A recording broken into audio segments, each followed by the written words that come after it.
বাংলাদেশের একমাত্র জমজমাট ফ্র্যাঞ্চাইজি ভিত্তিক cricket tournament Bangladesh premier league BPL. কিন্তু প্রতিটি আসর শুরুর আগে থাকে নানান রকমের বিতর্ক, অনিয়ম, যা বিপিএলের মানকে কমিয়েছে দিন দিন। অথচ একটা সময় বিপিএল ছিল জমজমাট এবং জৌলসে ভরপুর। তুলনা করা হতো আইপিএলের সাথে। কোনো ক্রিকেট বিশ্লেষকরা দাবি করেছিল আইপিএলের পর দ্বিতীয় জনপ্রিয় ফ্র্যাঞ্চাইজি ভিত্তিক ক্রিকেট টুর্নামেন্ট বিপিএল, যেখানে দেখা মিলত বিশ্ব ক্রিকেটের বাঘা বাঘা তারকা ক্রিকেটারদের। বিপিএল শুরু থেকেই ছিল AB de Villiers, Smith, Shane Watson, Chris Gayle, Brian Bravo, Shahid আফ্রিদির মতো বিশ্বখ্যাত তারকা ক্রিকেটারদের। কালের স্রোতে হারিয়ে গেছে সেই স্বপ্নের বিপিএল। মুখ ফিরিয়ে নিয়েছেন বিদেশি খেলোয়াড়রা, আর আপন সক্রিয়তা ধরে রাখতে পারেনি বাংলাদেশ প্রিমিয়ার লিগ।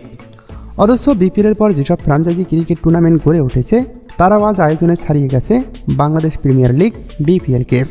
এই যে ধরুন পাকিস্তানের সুপার লিগ পিএসএল, আইএল টি20, এসএ টি20-র মতো ক্রিকেট টুর্নামেন্ট, তারা আজ কোথায় আর বিপিএল কোথায়?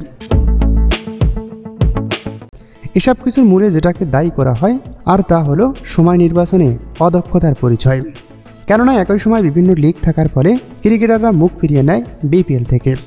সেই সাথে বাংলাদেশি ক্রিকেটাররাও বিভিন্ন লিগে খেলার সুযোগ থেকে বঞ্চিত হন। বিভিন্ন সময় ক্রিকেট বিশ্লেষকরা বিপিএল আয়োজন সঠিক সময় নির্ধারণের কথা বললেও তা শোনেননি কর্তৃপক্ষ।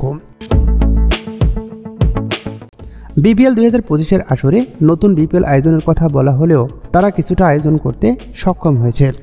মাঠে দর্শক উপস্থিতি এবং মাঠের ক্রিকেট দারুণভাবে জমে উঠেছিল। সামনের বিপিএল যাতে আরও সুন্দর ও গোছানো হয় সেই আলোকে এখন থেকে পরিকল্পনা সাজাচ্ছে বাংলাদেশ ক্রিকেট বোর্ড। বিপিএল শুরু থেকেই বিদেশি ক্রিকেটারদের মাঠে ফেরাতে এগিয়ে আনা হবে বিপিএলের সময়।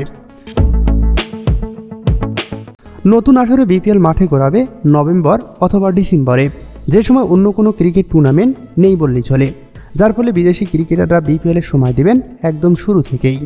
সেই সাথে বিপিএলের এবারের আসর থেকে কমতে পারে 2-1টি দল, তবে নতুন করে কোনো দল যোগ হওয়ার সম্ভাবনা খুবই কম।